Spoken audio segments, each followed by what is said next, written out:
Hello! Hello! Welcome to One Direction Infection, a deep dive podcast about the creation of One Direction and their history. Yeah. My name is Emma. My name is Summer. And I don't know, I'm feeling kind of crazy. I think we were watching Love Island, season 6? Love Island USA. US, yeah, last year's basically. Yeah, and I feel like I'm just riding on that energy of watching those people. Yeah, I watched it kind of in real time last year, and it was just crazy. And now I'm like rewatching it with Emma, even though we started watching it like months ago. Yeah. And then we like stopped because time. Yeah. And it feels like a very like summer show to watch as well. Yeah. I love watching Love Island in the summer. Yeah, it goes together. What did he say? Like butter and toast. Yes, Rob. Exactly. Rob. But yeah, no, this is the first time I'm watching Love Island. So this is what I like. That season is what I know, and my expectations going to any other season that I watch. So, which from what it sounds like isn't exactly like the other seasons. Yeah, I feel like, I think any introduction to Love Island is gonna be weird. Mm-hmm. But I started watching it from like Love Island UK season 1. Oh, that's crazy. Like there was nudity, there was sex, there was Caroline Flack. Sorry, though. Yeah. Yeah. Wow. And it was so like unproduced looking right back then. Yeah. But it was like so crazy. They were smoking and like drunk. They don't like they had let you have like 2 drinks. I saw that. Like, yeah, I saw that was like a code, or like not a code. Oh, well, like a code. A restriction, a policy, a rule is that they can only have a couple drinks because someone got really drunk one year or something. Yeah, it's probably just like a lot of people got too drunk. Yeah, and also they have a pool. There's safety, you know. Yeah. Yeah. Yeah, but that season was so weird. I mean, obviously the first few seasons were. But yeah it's a journey. And that's really the only reality show I am like watching and committed to. Mm-hmm. Like I have seen other stuff, but I don't know. Maybe I am a reality show fan. Maybe you are. And I think that's fine. Yeah. I accept that for you. Like, I want to say I watch it ironically, but after a certain point, I'm just, like, invested. Yeah, it's not a joke anymore, as yeah, they say. But I'm still, like, analyzing, like, right. critiquing. Yeah, exactly. Like, and also, I understand all these people are disconnected from the reality of regular, like, working class people. Yeah, it's not actual reality, you know. Don't go to Love Island for reality. It's not real. But yeah, we record these so far. We've been recording these episodes like super far in advance because we don't have like a consistent recording schedule, but we're trying to be somewhat consistent with uploading. Yeah. So I have no idea like how the upcoming Love Island season will be once this is like up. That would be crazy. So, yeah. That would be, that's going to be interesting. Yeah. Yeah. There'll be an entirely different world out there by the time this is up. Yeah, it's hard though because I feel like they're not going to top the like last season of Love Island USA because I don't know, like it's just like after, so many people come to reality TV now to like, you know, build their following and become whether they're an influencer already to like, you know, strengthen their like following and their brand and stuff. Yeah, that is true. Yeah. And I don't think Love Island USA had like very much of a cult following compared to the UK, even though Love Island UK is just like getting shitty now too. It's just like so many people like just I don't know, they're just not interesting, you know? Oh. Like the drama on Love Island UK recently has not been good. It's just like what are you guys doing? But it's still like, entertaining enough to me. Right. Yeah. It's not like, you know, the cheating. I mean, it's not cheating, but like turning your what is it, like, turning your back on the person you coupled with, like, Yeah. and being like, I'm gonna go make out with this guy. Like, you're turning my head right now. Exactly. Oh my god. And wow. I feel like this like season 6 of Love Island USA did a really good job somehow of making the people, and I think it's just through challenges and like how they get coupled up with, like, I don't know, kind of competing, like, in a way. Yeah. For, like, I want to get first choice or whatever it is. I feel like they did a good job of making the couples had that sense of commitment from the start. And I'm like, it's such a bizarre thing to think about people like, I'm committed to this person I met like 5 minutes ago. I know, yeah. But they are like, I feel so like in tune in my couple, and it's been like 2 hours. Yeah. And it's not like that doesn't happen on Love Island UK, but there's just something about last season. If you watched it, you know it was like explosive. Yeah. I love that. Have you met Leah? Come on. Right, exactly. Honestly, yeah. And Serena. I'm ill and I'm sick. She was like, to preface this, I'm ill and I'm sick. Like, yes. But I don't like that man's skinny jeans.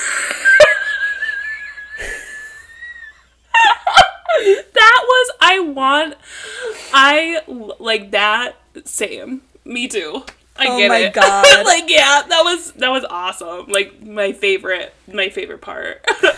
Awesome. Yeah. It's kind of just, she's just like just self-aware enough where she's still I don't know what the word is without being rude. Right, yeah. She's just still, it's a little delusional, but she's just self-aware enough about it for it to be hilarious. Yeah, exactly. You're right. It's enjoyable to watch. All right. Anyway, what are we? Let's focus on One Direction. Let's think about One Direction. I'm trying not to think about Caroline Flack right now. No. Love Island. Get it out. Get out. Don't say it. Don't think it. What are we talking about today? Okay, so yeah, last time we talked about the formation of One Direction, like a boot camp, and yeah, basically how they were formed. Yes. So the next thing after boot camp on the X Factor is the judges' houses. Okay. So it seems like they also go home and wait for the judges' houses to come, Yeah. and I assume they all have to, like, rehearse. So they had to go home and wait. Yeah, like, as far as I can tell, they didn't, like, none of the contestants were able to, like, had any help from the show or, like, any, lodging or anything like that in between boot camp and judges' houses. Okay. That's my best guess from what I can figure out. So they're just, like, put into the wind in those couple weeks. Yeah. Do whatever you want. And my guess is that it was about 3 or 4 weeks in between. Yeah. There's no exact dates. But anyway, this time, we're slowing things down even more. We are talking about the Bungalow. I'm excited. This is the dream situation. The Bungalow? The Bungalow. Just being there? Just being there, hanging out there. Yeah. Sitting around the fire, chatting. It sounds like so much fun. Yeah. I cannot explain how badly I wish I could just have magical powers and see what that time looked like. Yeah. So basically, to preface, after One Direction got put together, by the way, didn't have a name yet. Nope. They never performed. They never rehearsed together yet. Nope. But they were put together on X Factor.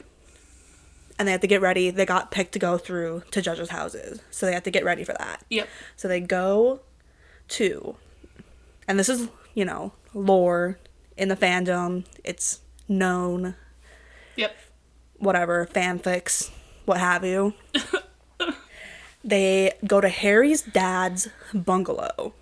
Incredible. For 2 weeks. And this is in Cheshire, which it's a region in the UK, and I think it's in the same region as Harry's, like, hometown. Yeah.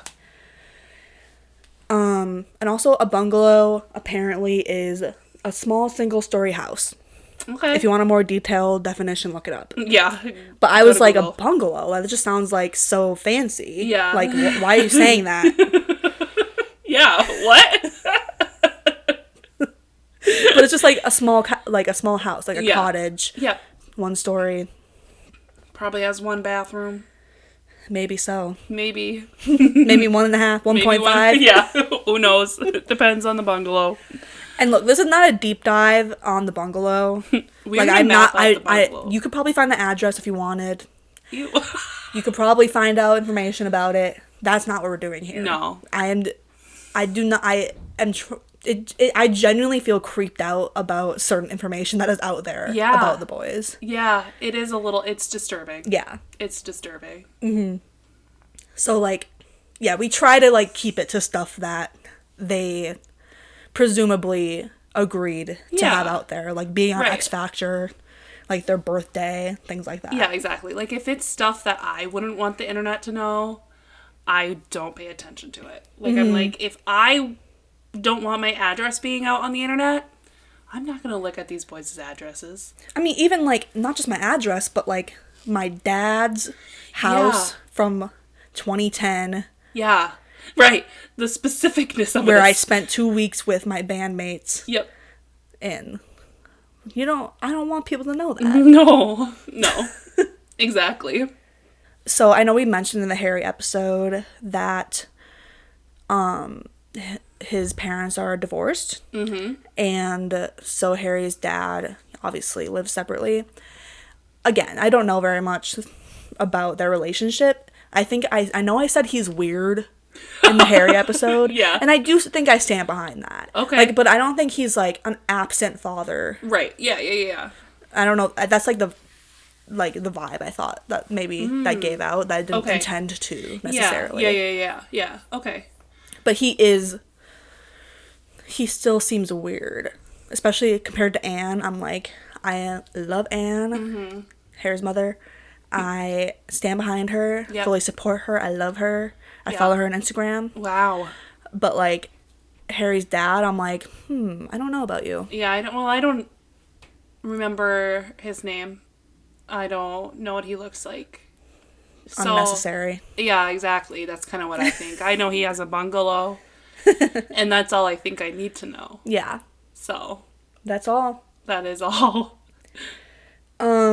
Also, this bungalow was apparently part of the grounds of Harry's dad's house. What? So I don't know what that means, because when you see videos of this bungalow from future moments, like, it looks like it's in a town. Like, it looks like there's stuff right next to it. Yeah. So I don't know if it really is, like, maybe in the backyard, like, you know, or, like, because I don't think, it doesn't look rural. So I don't know how that works.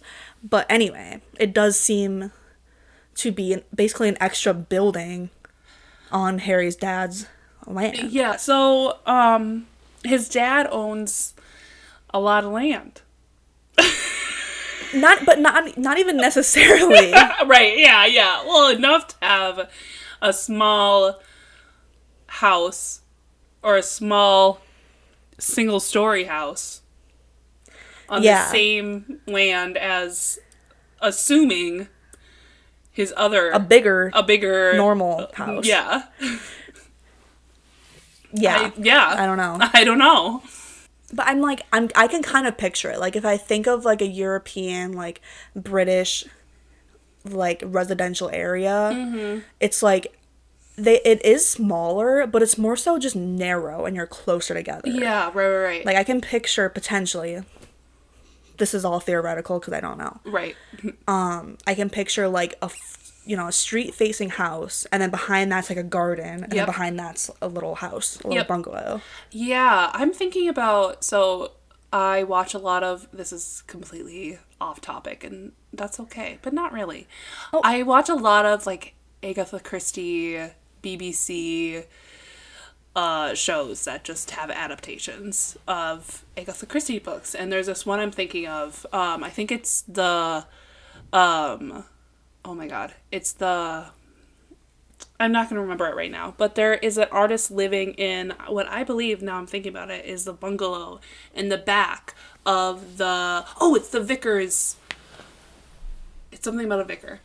In the back of the house is the bungalow. So I can see it in my mind. I think I know, because they have that, like, cottage or house, and then they have the bungalow, where they usually, like, probably house people, have guests or something. So. What's vicar? It's like, That's it's like a religious, like, he speaks in church. Oh.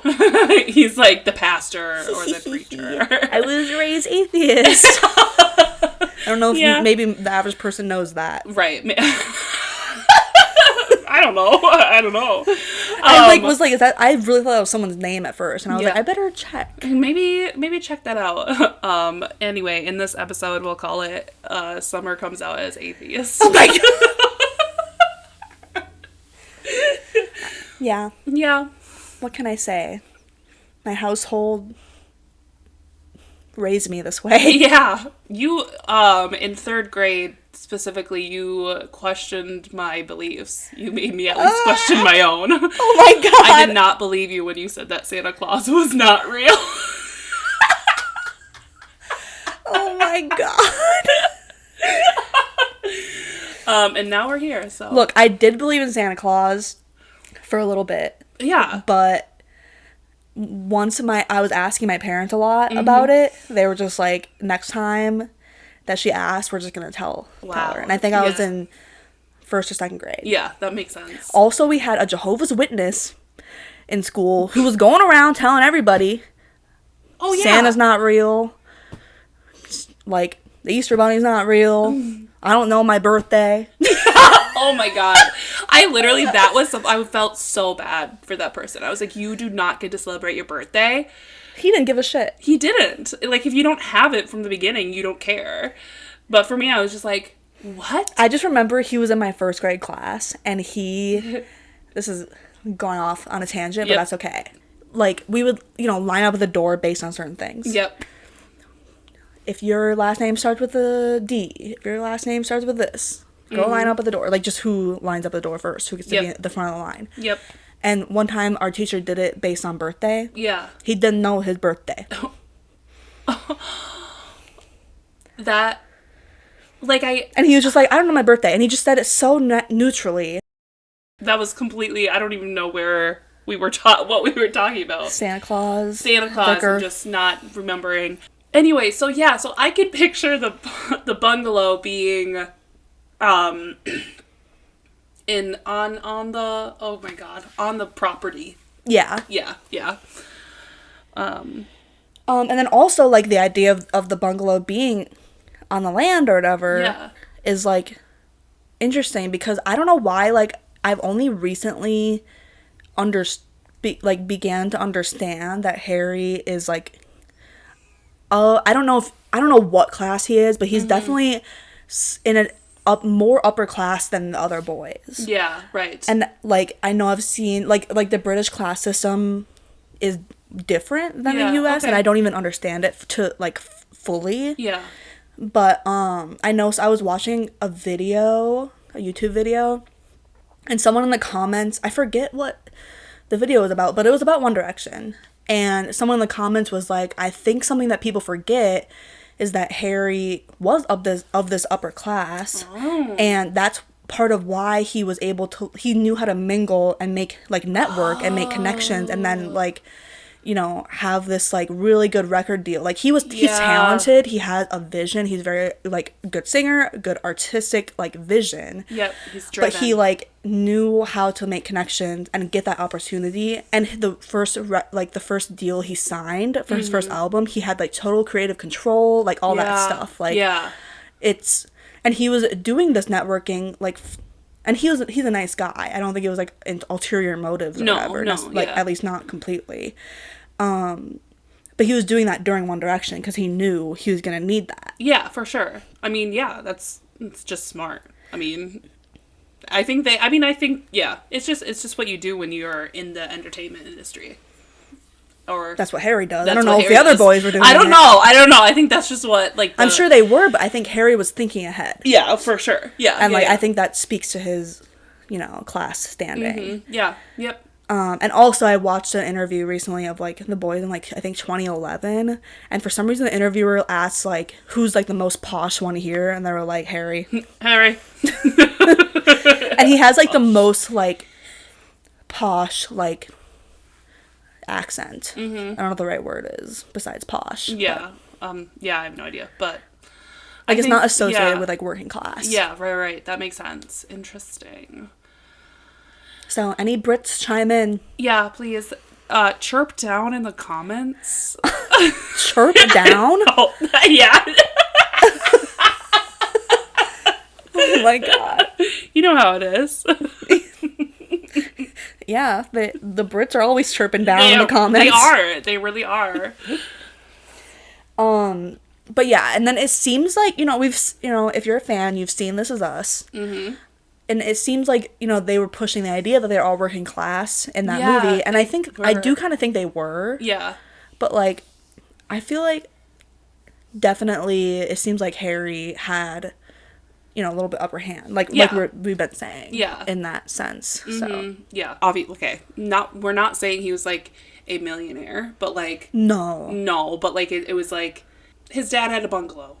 And I didn't fact check this, and I wasn't planning on saying this because I don't know if it's true, but I saw someone say in a YouTube comment somewhere that Harry's mom owned a bar. Oh. And it sounded like someone else was like, oh, but they lived, like, above the bar, too, so it was, right. like, a house. It's not like she's, like, an entrepreneur necessarily, but, like, a home, like, not a homeowner, a local business owner vibe. Right. So don't know if that's true, could be totally wrong, but I kind of get the feeling that they are a little bit, like, have a little bit extra to, like, do the, businessy things, but they're not, like, climbing the ladder of, like... No.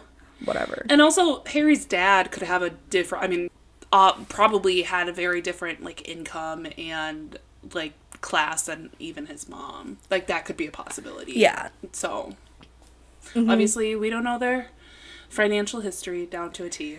Please tell me your bank account history. Yep. Give me your account statements from 2010, please. Anyway, so they, like we said, they spent 2 weeks together as a band, as people for the first time. Yes. At this bungalow. And also, presumably they were using, like, their own money to do this. To meet up, spend time with each other. I kind of feel like it was more of a chemistry test than anything else. Obviously, they had to rehearse, too. Yeah. But I feel like the rehearsing was maybe second. And just, like, them, like, shooting the shit and getting to know each other was, like, maybe not, like, intentionally priority, but it seems like they were definitely like, we're gonna hang out and have fun and, like, also rehearse. Yeah, but it's really almost shocking how seriously they were taking themselves in X Factor. Yes. And I don't mean that in a bad way. I just mean they were super, like, we want this. We need this. Like, so, like, I'm sure they, like, fucked around as much as they were taking it seriously. Yes. Oh yeah. Yeah. Absolutely. Which is kind of their whole vibe anyway. Yeah. It is. That's the whole. That is what One Direction is. Yes. Exactly. Yeah.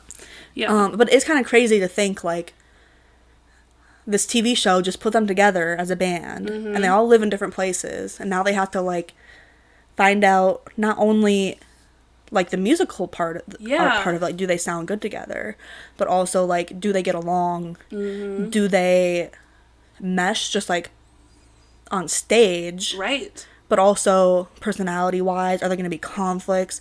Because shit happens all the time. Yeah. With, like, artists, like, we had a fight and now the band's broken up, or whatever it is. Yeah.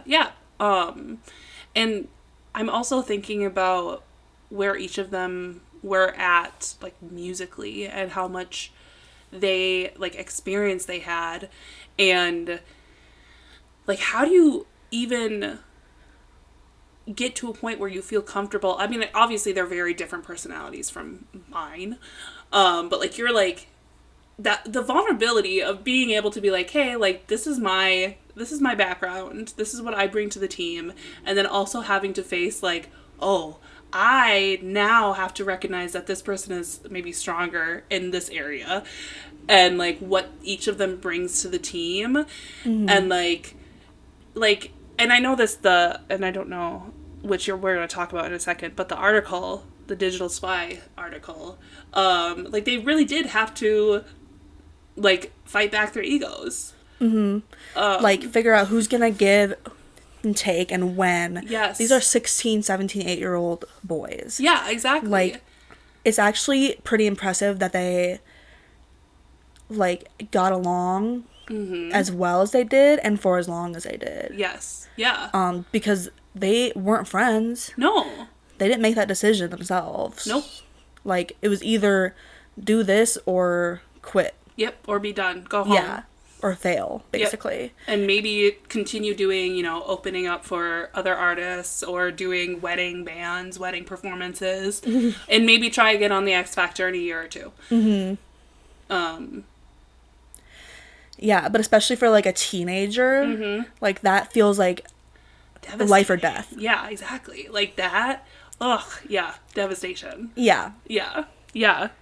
Oh, and then also, like, thinking about, like, their goals and, like, their interests within, like, their career and also music. Like, and then, obviously, right away, to me, like, Zayn comes to mind. Like, it feels like from the very beginning, they wanted him to have a little spice, a little riffing, a little bit of, like, you know, trying to add his style in a little bit. But, like, he wasn't really doing the style of music he wanted to be doing. No. No. But that's, like, the biggest example, I think. Yeah, yeah. But, like, if you have a career goal of...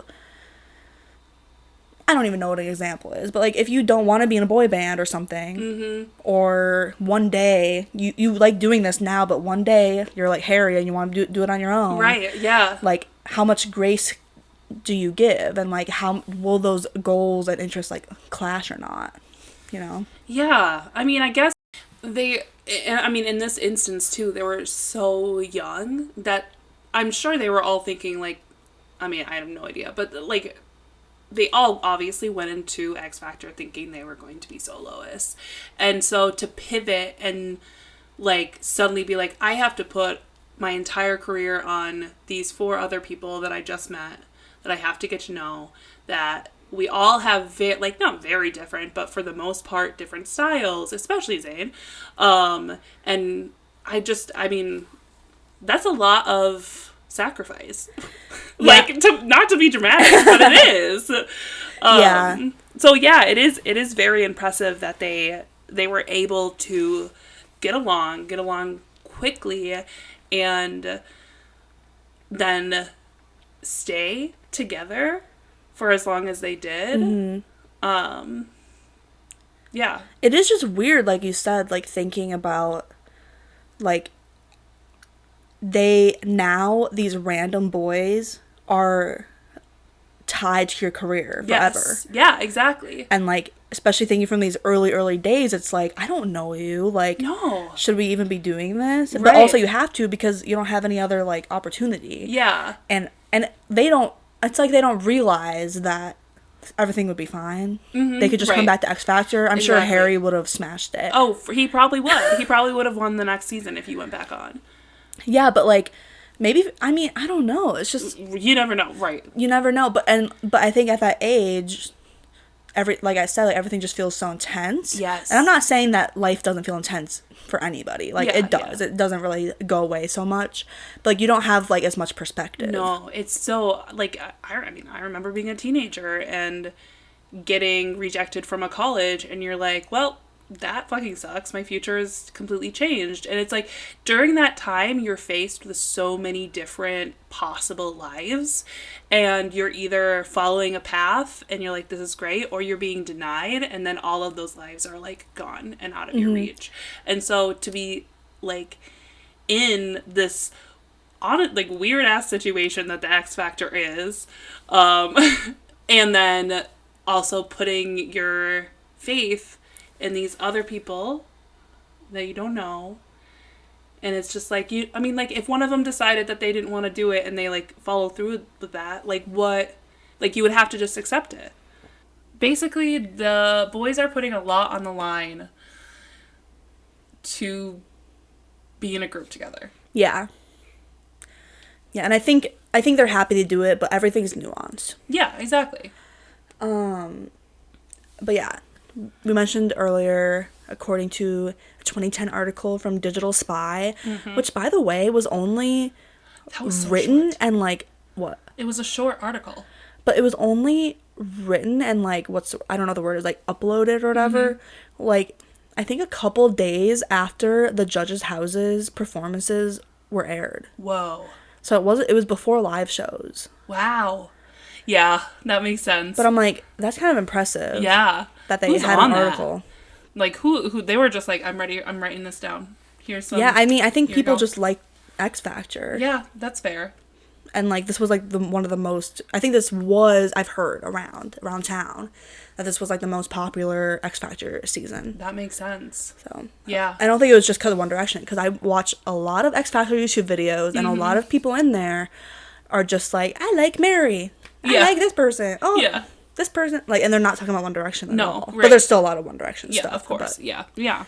But yeah, according to this 2010 article from Digital Spy, I don't know Digital Spy, so, but I think it's legit. I don't know. Like, the article, I mean. Yeah. The title is One Direction. By the way, the number one Direction.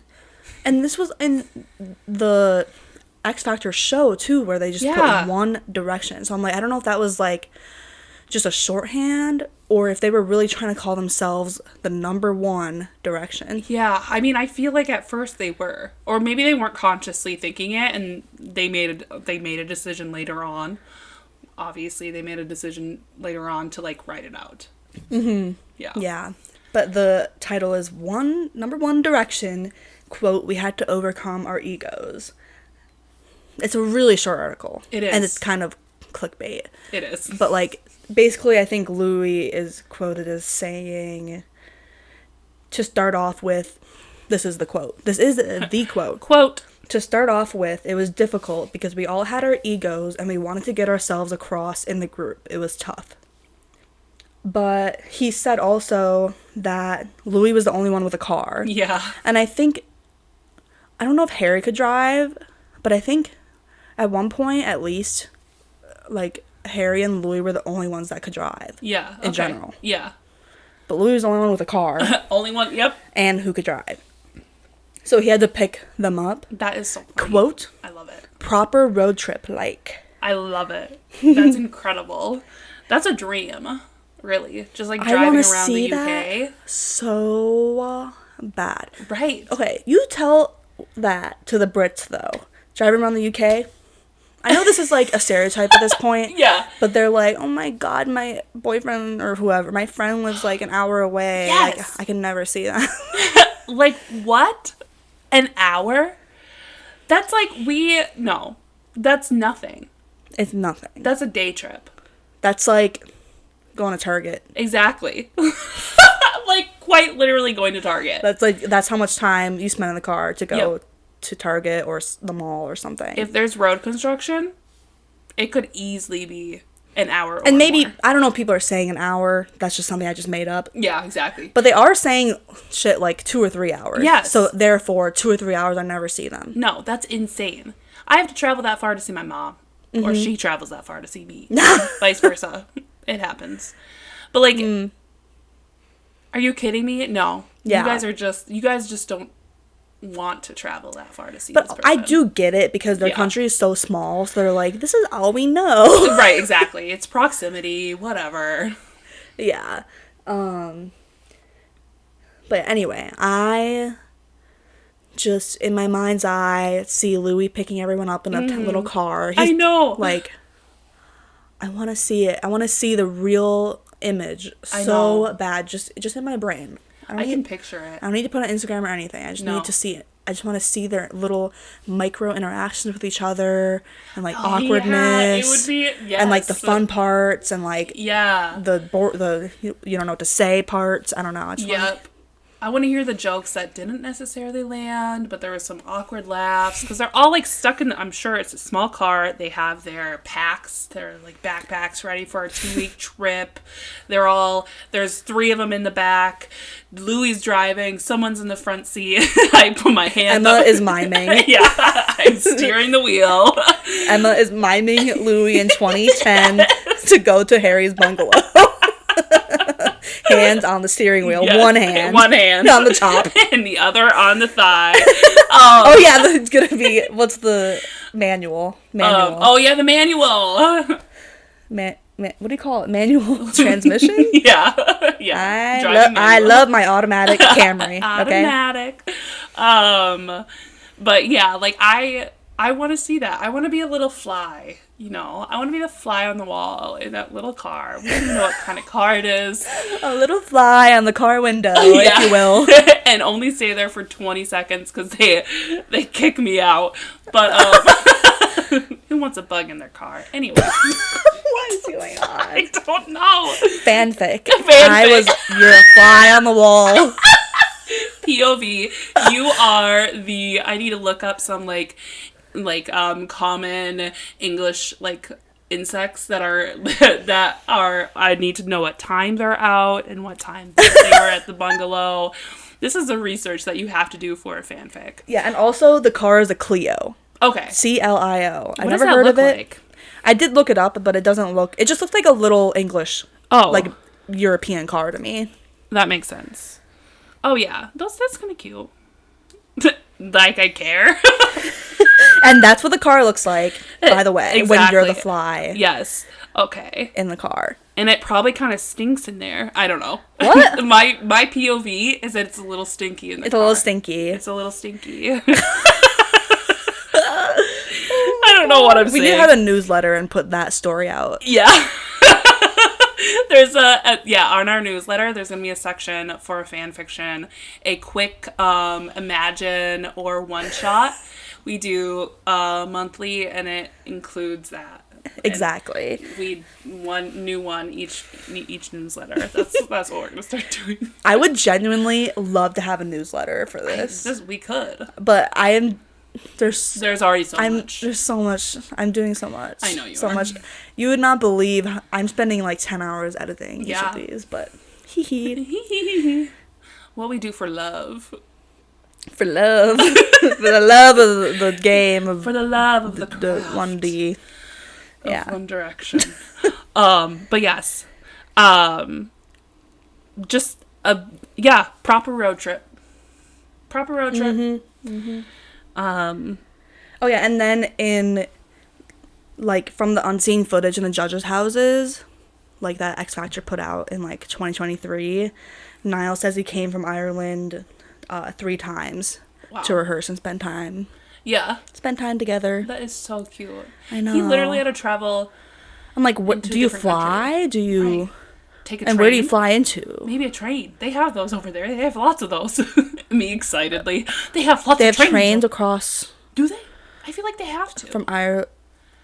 I need to look at a map. Because I thought there was a big body of water. Someday we're going to do a on-site recording. Oh my god. How would you get from there to there? I guess I don't know. That's what I forgot about that. I was like, am I stupid? I know, I think I am. Maybe a boat? A ferry? Cheshire. Wait, what? Where is it? So then how would Louis drive all around to pick them up? Is there a bridge? No way. No, he's not talking about Ireland. Okay. He's talking about the rest of the people. The rest of the people, you're right. And who knows? Maybe their parents were like, "I'll drop you off at this place, and we can pick you up." It might not be literally from Manchester to Bradford. That would be a lot. Whatever. Yeah. That would be a lot. In their little Clio. But I would do it if I'm I need to meet my bandmates. Exactly. I would do it. I'd be like, "This is a time of my life." Exactly. I don't have to go to fucking school anymore. Yeah. Wow. Anyway, so we do presumably at least have footage of this bungalow from This Is Us, their documentary, and A Year in the Making, which is another, I guess, documentary they made a year after they were, like, formed. Yep. But we don't have anything from, as far as I could tell anyway, none of the footage is from when they first were, like, meeting up together. Which makes sense to me. Yeah. And then in the year in the making, there's a point where they're talking around the fire, and they show this in This Is Us too. I didn't watch all This Is Us again recently. Yeah. So I don't know the details, and whatever. It's not, maybe one day I'll do a This Is Us deep dive, but we could. They're, around the fire, and they're talking about where they were a year ago. I'm sure with like a prompt, like, get the cameras out, talk about a year ago. This is a year in the making, boys. We gotta get this in there. And they were, like, saying they had only known each other for a couple weeks at that point. And Harry's takeaway was that most of them can legally drink now. And before it was just Louis that could. It was just Louis. But Harry still cannot at this point. Yeah. That's so crazy. That is insane. And their drinking age isn't even 21. No. They're still None of them were 21. None of them were 21. Like, that's it just puts it into perspective how young they are. They're not American. I just can never, I don't think I'm ever gonna be able to, like, stop thinking about the fact, and I think most other fans can relate to this. Yeah. Where, like, when we were fans of them back in the, the heyday of One Direction, they seemed like grown, adult, fully formed men. Right. And not, like, to me now, even, like, a 20 to 22-year-old is just incredibly young. Yeah. Yeah. We're sitting in that silence to think about it. Moment of silence. Moment of silence for the 20 to 22-year-olds. Oh my god. That time sucked. I mean, mine was God. particularly different, but, like, yeah, it really was not a fun.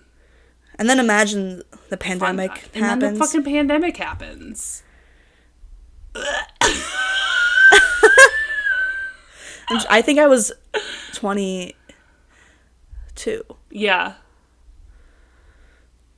That was. It stole my youth. Literally.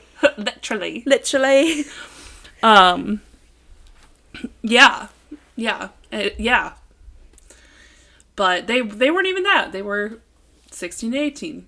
Oh my god, that's just insane.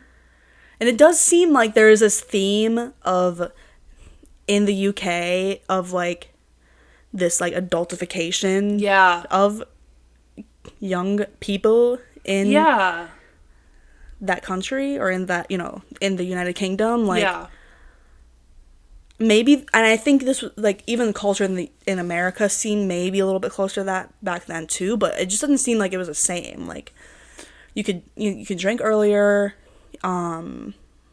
you finished, like, you were choosing your career, I think, not your career, but whether you wanted to go to university or choose a career, like, 1 year earlier than people in America. Yeah. And also, like, just all the weirdness with, like, age gap. Yeah. Relationships. And, like, when you're legal, that's. Yeah, like, younger. Yeah, much younger. Well, I guess it depends on the state here, but. Yeah, that's true. I don't even care about this, the like, laws. Yeah. I mean, I do, but. Right. It's yeah. Anyway. Yeah. And then also in the year in the making, so they said, like, what's, like, the worst thing to have happened? Yeah, like, this year. Like, maybe I interpreted that as, like, what is the most challenging? That, like, what's the most challenging thing that you faced, or something like that. That's how I interpret it as. And, well, I think they might have said that too. Probably. And then Zayn said Steps got back together. Yeah, I have no idea. I don't know. Nope. So apparently it's a British dance pop group. Oh, is that because it's a competition? Like, they're like, oh, now we're entering this. I doubt it. It's like I think it's like a girl group. Oh. At least, like, there's girls in it. I don't know. What does that mean, Zane? Can you tell us? Well, I think any British person probably gets it. I would assume. Well, I would guess. Any British person? Can you tell us? Tell me. I don't get it. And they all like, he was just like, well, Steps got back together, and then there was just like silence, and then they all laughed. Yeah. And I was like, what is that? What does that mean? And it's I had to listen to it so loud to even know what he was saying. Yeah. Like, I am a Zayn lover, but I don't know what, and I don't know what he's saying, but I don't know what any of them are saying. No. Give me the subtitles. Please, the subtitles. It's so hard. Like, and I was watching like the unseen footage of the judges' houses, and it's like 28 minutes long of mumbling. Not even mumbling. It's just like I think I just don't know their accent or something, or like their casual tone, you know? Like, they're like, blah, blah, blah. Like, it's just, all the words are like blended together, and I'm like, I'm not used to hearing this. No, yeah, it's not something that we listen to every single day, and then there's no captions. And they're not like famous yet, so they're not doing like these interviews where they're like question and answer thing. They're just like blah blah blah blah blah. You're just talking. Yeah. They're just chatting it up. I need like a British translator. Yes, please. To turn to me in my American Midwest, mind you. Exactly. Exactly. But yeah, it's really crazy how young they are in that clip where they're talking about everything a year later. Yeah. And they've already experienced so much by that point. Yes. It's only 1 year later. 1 year. After X Factor. Not even like after like their first album or anything. No. And that's, yeah, exactly. And Niall, I know Niall talks about this. Like, they've already gone on, a tour in that year. They've already released an album. Like, they've already, like, that's something unheard of for young artists. Yeah. Like, what the fuck? Like, most artists, from my understanding, is if you are starting out as a small artist, you release a couple EPs, you maybe open or support a different act or artist, and then you release maybe an album. And obviously none of this is like set in stone, but like, and then you go on your own headlining tour. They were automatically get out of there. You're releasing a single, you're releasing 3 singles, an album, your top 100, whatever, and you're going on tour. Which, by the way, we have to watch. I have the concert movie. I know. We gotta watch that. It is a treasure. We have been meaning to watch that for so long. I know. But it is a treasure. It is so good. Oh my god. I don't remember the exact name of it, but like the Up All Night? I think so. I think it's Up All Night. Yeah. But it's something so like good. That. It's so fun. Yeah. Yeah. Ugh. Yeah. What was I even saying? Oh, but like, yeah, so they're... Oh, yeah, overnight. So like, literally overnight, like, that's crazy. And it, like you said, it wasn't even a year since their, like, first album, or they were first, like, off the X Factor. It was from the beginning of One Direction and the X Factor. Like, that's crazy. I just can't even process it. And that must have been so weird to experience. And also, there was such a sense of urgency at that time. Like, they were like, we don't know how long it's going to last, so, like, let's get all this shit out, the merch and the tours, and, like, we don't know what's going to happen. Like, let's just, like, make these boys work, like, 80-hour weeks and never go home. I'm like, what? Like, why? Like, what were, like, I kind of understand, like, I know, like, obviously money, yeah. Like, I kind of, like, obviously money and, like, momentum, but I'm like, what were these, like, the production people, their managers, what did they know, what did they see that I'm not seeing, that makes it so urgent for them to be pushing these boys to their limits? I honestly just think they didn't understand the fan base. Like, if they took the time to be, like, asking about what the fans want or what they like, then they would realize that they could do literally anything. Yeah. And we would support them to the end. Shut up, exactly. Like, maybe do 2 albums with the whole, like, we're on tour and recording. Yep. Like, that's, I don't agree with that, but, like, maybe do 2 and then take a break. Exactly. But 5 in a row? Yeah. For 5 years, like, straight of just, like, nonstop labor is just really upsetting. And, like, it's not like their marketing was weird. It was. We liked them, and like the fans liked them. Like they could Yeah. do nothing. They could do anything, and we would just eat it up. Right, exactly. And like, I don't know. I just don't think they. I don't think management or whoever like understood that. No, and I think they really undervalued, and I think this is what you're saying, but they really undervalued the fans in general and like the momentum that we could have continued to give them despite all of the like the work that was being forced out of One Direction. Because I think maybe their goals were always going to change eventually because they were so young, and then they were like coming into like adulthood after a certain point. But like, I also feel like there's a universe where if maybe they were like rushing along for 1 or 2 years, but then maybe they stopped, and like I just feel like there's a universe where they're still in a boy band right now. Yes, and they maybe had their own solo albums here or there, like, in between the years, but they always, it's like boundaries. They all exactly. They always came back and had, and we still would have had Zayn. This is going off into the. I'm just like, oh my god. POV or in the universe of the timeline that One Direction isn't still on hiatus. Oh my god. I actually can't think about like, I mean, obviously I feel like this is a fan project, but it's also a trauma project. It is a therapeutic grieving processing. This is a time for Directioners to come in and process and grieve together. Yeah.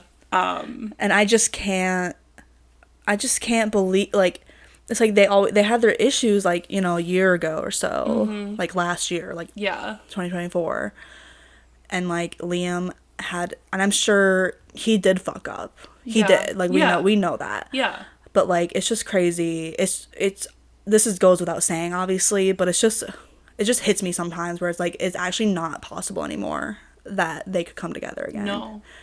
Like, at least not in the same way. Right. And it's actually just fucked up. Yeah. It's like the tightness that I feel in my chest thinking about that. It's like it's devastating. It sucks. It sucks ass. The end sucks ass. It fucking sucks ass. Yeah. Anyway. Anyway.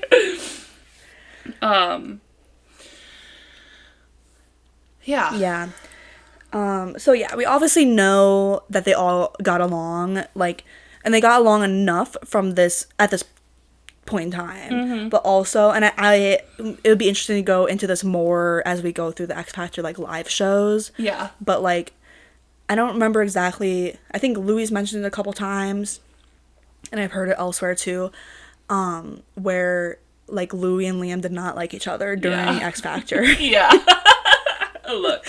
And it's so funny because like they probably had the strongest friendship out of everybody. Yeah. During and after. Yeah. Which is just so devastating. I know. This is not gonna be the episode I cry in. But it might be. Which one will be? Which one will be? Episode 100. Episode 100. Then exactly. I'll cry. And then I'll cry, exactly. If that's the special episode. Yeah, but the gist is like that Liam was taking it, they were all taking it very seriously. Yeah. They really were.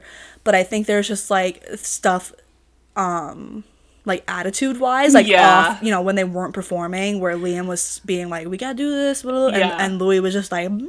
Yeah, like just wild. Oh, I've been both of those people where I'm like, we are taking this seriously, we gotta do the things, and the other person is like absolutely like being silly, and you're just like, you need to get your act together and do this. And I've also been the person that's like, let's go. Oh my god, where did Goofy come from? Ew. Goofy Goofy Goober. This is improv This we are actually an improv. But so like I understand both sides. Yeah. Like I get it. Yeah, and I think it's hard to have that balance of like we're on TV, you guys. Yeah. Like you gotta take this seriously. But you can't be serious the whole time. No. And I think that's like the boiled down version of the explanation of it, but like that is kind of the summary, I guess. Yeah. So. Yeah. But yeah. Oh my goodness. We just find time to yap. We're at an hour and 3 right now. Yeah, I know. And that's fun. Yeah. We're yapping. But yeah, I think we're trying to, I don't know, like, obviously this is already a very like slow-mo version of the timeline as it is. Yeah. But like it's most fun to do something where we can do an episode where we can like go on tangents and like have a conversation that's not just like bullet point blah blah blah blah. Yes, your turn. Exactly. React blah blah blah blah blah. Now I have to react. You tell me to react. I react, but it's not genuine. It's not a conversation. And it's like we have to get through all the bullet points in time. Yeah. Like we have to get all the information. Obviously we'll still do that. Yeah, for sure. But this is a lot more fun, and it feels much more authentic. And like there is a time and a place for us to be like yeah. But like this I feel like when we recorded like Zane's episode, I was like, that was awesome. And then when we recorded Louis' episode audition, I was like, that felt fun. Amazing. It was like conversation. It was like we connect to the topic, and and just trying to hold on to that one. Exactly, that energy. Yeah. But anyway, next time we will be talking about the performance itself at the judges' houses. Yes. Where they go to España. Yay! That's going to be exciting. It's I started doing the notes. I thought we'd be able to do all of this content within like 2 episodes, maybe 3. There's so much to talk about. What's the term? I can't think of it right now, but joke's on you. That's what I'm going. Joke's on me? Yeah, joke's on you. There is too much to go through. And we have dive. Okay. We are scrutinizing. Exactly. And we have to account for our yapping. Yeah, exactly. And like if we're not having enough free wheeling yapping, it really affects the energy. Yeah. Of like the energy. Yeah, exactly. Yeah, and we want it to be fun for everyone, and especially for us, because this is for us. This is for me. Exactly. But so also wanted to mention that we are on all like podcast platforms. And if we're not on one that you want, let me know. Yeah. Let us know. We can get there. Yeah. I think we're on like 10 different ones though, so I think that about covers it. Yeah. If there's another one, it's probably not real. If there is, there isn't. Okay? Oh my god. I mean, it's pretty easy to add your podcast to pretty much anywhere. Yeah. But I also wanted to say I do the like semi-video version of it on YouTube. So if you're listening to the episode and you hear like a clip from Niall or like a clip from an interview or something, there's also a video attached to that on YouTube. It's not, I don't have time to do like constant visuals, but I think it's fun. Yeah, I agree. YouTube, come visit our YouTube. One Direction Infection. Yep, there it is. Yeah. So find us on most platforms that host podcasts. On all platforms that host podcasts. And we also have an Instagram. Oh yeah, we have Instagram. Yep. One Direction Infection Pod. Yep. Exactly. So check us out there. We have a couple posts. Yeah. We announce when we post. Memes. I mean, yeah. Fun stuff. Can you tell that we do this all the time? We are content creators. Oh my god. My worst nightmare. Wow, that looked crazy on the sound. Oh dear. Anyway, not my problem. Okay, well, thank you so much for listening. Yeah, I think that's all from us. Yeah. So. All right. Bye.